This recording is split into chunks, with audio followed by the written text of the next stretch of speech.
Early 1980s, the North Atlantic. A United States attack submarine has been hunting a Soviet Alfa class for 6 hours. The American captain has a firing solution. He gives the order. Tube 1. Shoot. The Mk-48 is the US Navy's best torpedo, but at the time, the version in the water was slower. Close enough to the Alpha's 41 knots that the submarine could simply outrun it. Captain, torpedo in the water. Bearing 085, range 3,000 meters and closing. Flank speed. Emergency deep. Execute the turn. The Alpha does not deploy decoys. It does not dive for cover. It simply accelerates.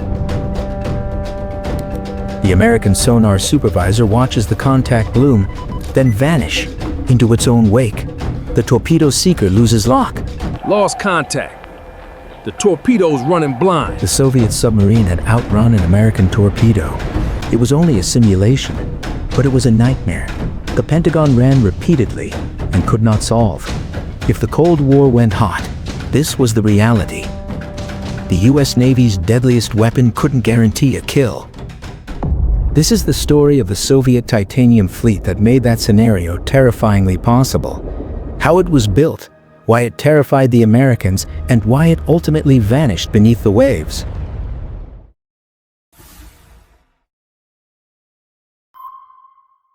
The Pentagon ran the simulation again and again. The result never changed.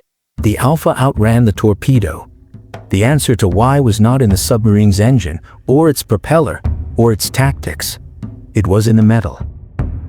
The metal itself was the first impossibility. Titanium is stronger than steel and nearly half the weight. It resists corrosion and handles immense pressure. The Americans didn't need titanium. The Soviets did. The GIUK gap. Greenland, Iceland, United Kingdom. The only path from Soviet ports to the open Atlantic. NATO turned it into a wall. SOSUS arrays on the seabed. American attack submarines waiting in the dark, and from the sky, a different kind of trap. MAD. Magnetic Anomaly Detector. NATO P-3 Orion aircraft skimmed the ocean surface, trailing sensors designed to detect the faint, invisible disruption in the Earth's magnetic field caused by thousands of tons of submerged Soviet steel. 3 layers of detection. For a steel-hulled Soviet submarine, transiting that gap was a death sentence. Unless your hull had no magnetic signature, unless you could sprint through the gap faster than NATO could react, unless you had titanium, the Soviets were willing to pay any price to get it. But titanium had one fatal weakness. Titanium weld embrittlement. At high temperatures, titanium reacts with oxygen, nitrogen, and hydrogen. The weld pool must be shielded completely from the atmosphere, or the joint will fail catastrophically under stress. The Soviet Union solved this with a brute force solution that no Western Navy would have attempted. They built sealed argon chambers, reinforced steel vaults where complex titanium components were welded in a pure inert atmosphere. Welders worked in full protective suits, breathing from umbilical lines, walking through an atmosphere that would kill them in 3 breaths if their suit failed. For the hull itself, they used a different method. Localized argon shields flooded each weld with inert gas as it cooled. Temporary argon tents were sealed over the joints. The massive assembly halls were filled with normal air, but the welds were bathed in argon. The question was, could a titanium submarine actually perform? The answer came from a prototype so fast and yet so expensive the Soviets gave it a nickname, the Golden Fish. Project 661. NATO designation Papa. Commissioned in 1969, the Soviets called her K-162. They wouldn't rename her K-222 until 1978. The men who built her called her the Golden Fish because she was a titanium anomaly that cost her weight in gold and designed to do what no submarine had ever done. December 1970. State trials. On the 18th, K-162 hits 44.7 knots, a submerged speed record for a manned submarine that still stands today. The fastest American attack boat of the era, Skipjack, could manage 33 knots. The Papa was 11 knots faster. 3 months later, March 1971, they try to push harder. On a measured mile, she reaches 44.85 knots. Then a steam generator failure triggers an automatic scram. The run ends because the trial couldn't be sustained. The record books did not recognize it as the official mark. The Papa was so loud she deafened her own sonar. You could hear her coming from half an ocean away, but she couldn't hear a thing. She was a missile with a crew. The prototype proved the concept. Titanium worked, but the Papa was a hand-built, one-off engineering miracle, too expensive to mass produce, too loud to hunt.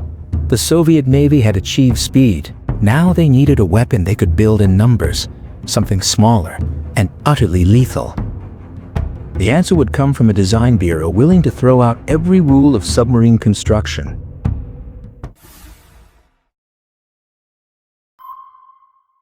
Project 705, NATO designation Alpha, 41 knots, dive depth 350 meters, a crew of just 31 men. Western naval analysts called it the underwater fast interceptor. The Alpha was small, half the displacement of an American Los Angeles-class submarine. Its power plant generated 40,000 shaft horsepower. The power-to-weight ratio was unprecedented. It could accelerate like a sports car and turn like a fighter. When fired upon, the Alpha did not deploy decoys. The commander executed what Western intelligence later called the Alpha turn, a violent 180-degree reversal at 40 knots while changing depth. The submarine's own weight created a wall of turbulence that blinded incoming torpedo sonar. The weapon would lose lock and chase empty water. The Americans had never seen anything like it, but the secret that made the Alpha possible was not the titanium hull. It was something far more radical and far more dangerous. Inside the Alpha's hull sat a reactor unlike anything in the American fleet. Liquid metal-cooled reactor. Instead of pressurized water, the Alpha used a lead-bismuth alloy as coolant. The alloy has a very high boiling point, allowing the reactor to operate at low pressure but extreme temperature, making it compact and immensely power-dense. But the lead-bismuth eutectic melts at 125 degrees Celsius. Below that, it solidifies. If the reactor ever cooled, the coolant would turn into a solid block of metal, entombing the core and rendering the submarine permanently inoperable. Every Alpha in port was plugged into a shoreside steam plant. The liquid metal inside the reactor had to be kept above 125 degrees Celsius continuously for the entire life of the submarine. If that heating system failed, the reactor would become a radioactive brick. The Alpha could outrun American torpedoes. It could not outrun its own heart. And it was only a matter of time before that heart stopped. In 1972, not even a year after her commissioning, the lead boat K-64 was on sea trials. Its primary coolant pipe ruptured. The liquid metal inside the reactor cooled below 125 degrees Celsius. It solidified. The core became a solid radioactive tomb. The pumps were seized. The fuel elements were locked in a block of frozen metal. The submarine was no longer a machine. It was a nuclear waste disposal problem. The Soviet Navy made an extraordinary decision. They sawed the submarine in half. The reactor compartment was cut out and buried. The rest of the hull was scrapped. K-64 had never fired a weapon, never completed a patrol, and would never sail again. The surviving boats went to sea, and the design flaw followed them into the deep. On August 8, 1982, the Alpha K-123 was on patrol when a primary coolant pipe ruptured. Superheated, radioactive lead-bismuth alloy sprayed into the reactor compartment. The temperature was over 400 degrees Celsius. The contamination was catastrophic. The reactor was shut down. The crew survived. But the inside of the boat was now a radioactive disaster zone. It took the Soviet Navy 8 years to repair the damage. Nearly a decade of grinding, cutting, and replacing the entire reactor compartment under extreme radiological controls. The cost was astronomical. The boat was never quite trusted again. The Alpha could not outrun its own reactor. They became titanium coffins. They sprinted. They died. Speed had made the Alpha deaf. The reactor made it lethal to its own crew. So the Soviets pivoted, not away from titanium, but toward its other extreme. They would build a submarine that could dive so deep, no American weapon could reach it.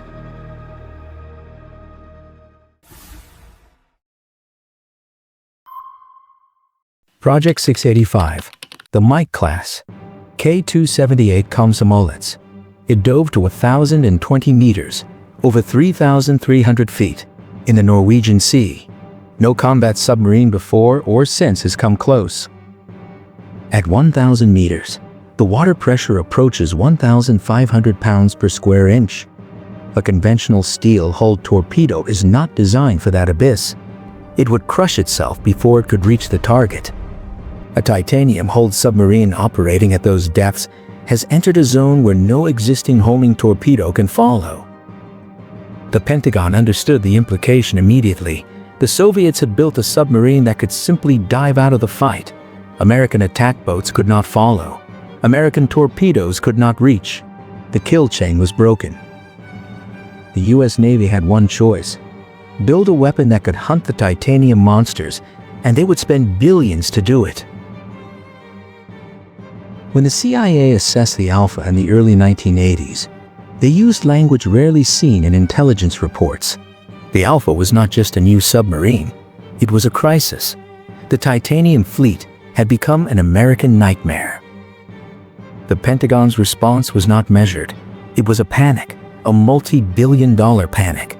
They accelerated the Mk-48 ADCAP program, pouring billions into a torpedo that could catch the Alpha. They developed the Sea Lance, a supersonic standoff missile designed to strike from the sky, killing the Alpha miles before the Soviet sub could ever get close enough to fire.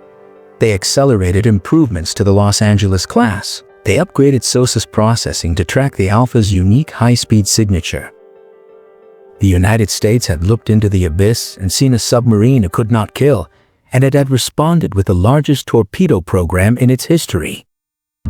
The answer that emerged from that panic was the Mk-48 ADCAP, the Advanced Capability Torpedo. It was the weapon that finally closed the speed gap. Where earlier Mk-48s ran at 40 to 48 knots, the ADCAP could reach an estimated 55. Open source estimates credit it with a range of 38,000 yards. Officially, the Navy will only say greater than 28 knots and greater than 5 miles. But the truth was in the water. The ADCAP was designed from the keel up to kill the titanium monsters. The ADCAP's guidance system was designed to defeat tactics like the Alpha turn. Instead of chasing the wall of turbulence, it used advanced digital processing to look through the wake, filtering the noise, predicting the submarine's path, and reacquiring the target on the other side. The Alpha's signature escape maneuver had been tactically neutralized. The ADCAP also carried an advanced warhead and a deeper crush depth. It could follow the titanium submarines into the abyss, not to 1,000 meters, but deep enough to deny the sanctuary.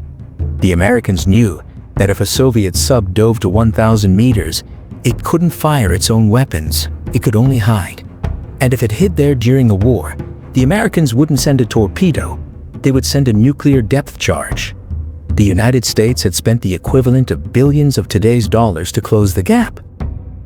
They now had a weapon that could kill the monster, and soon, they would face a new Soviet titanium predator, one that combined speed, depth, and something the Alpha never had: silence.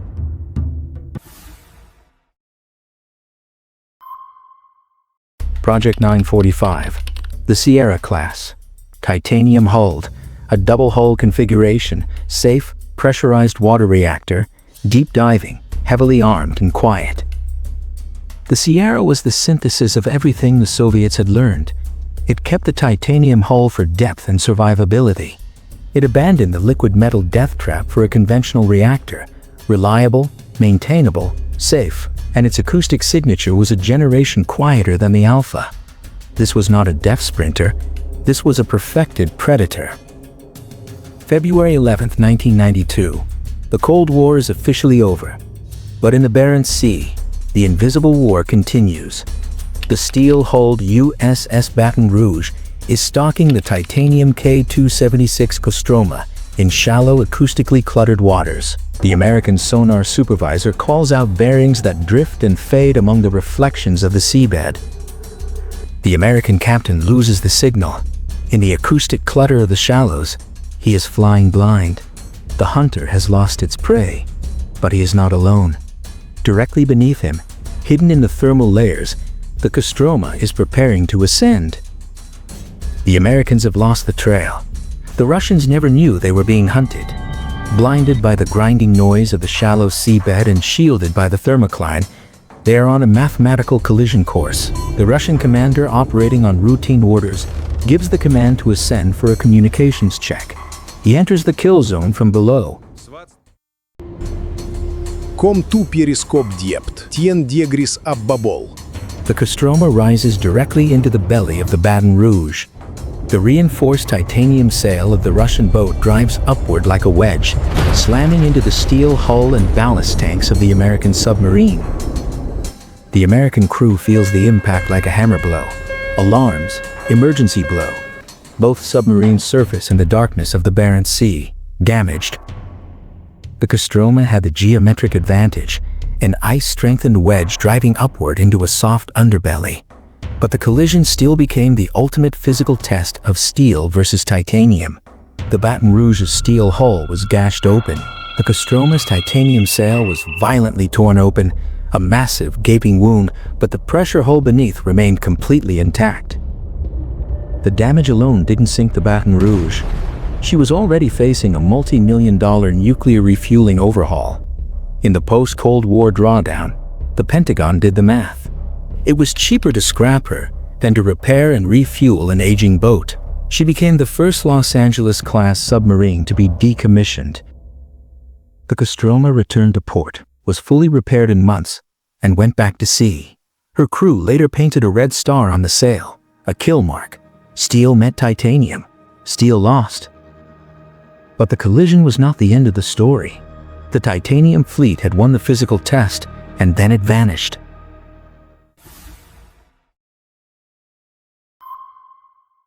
If titanium won, why didn't the United States build it?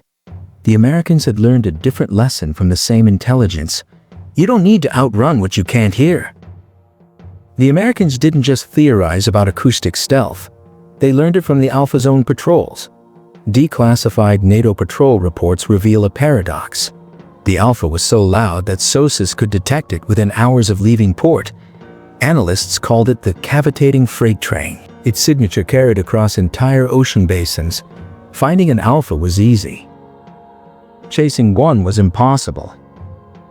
When an Alpha sprinted, the trailing NATO submarine could not keep up. The bearing line would stretch and vanish.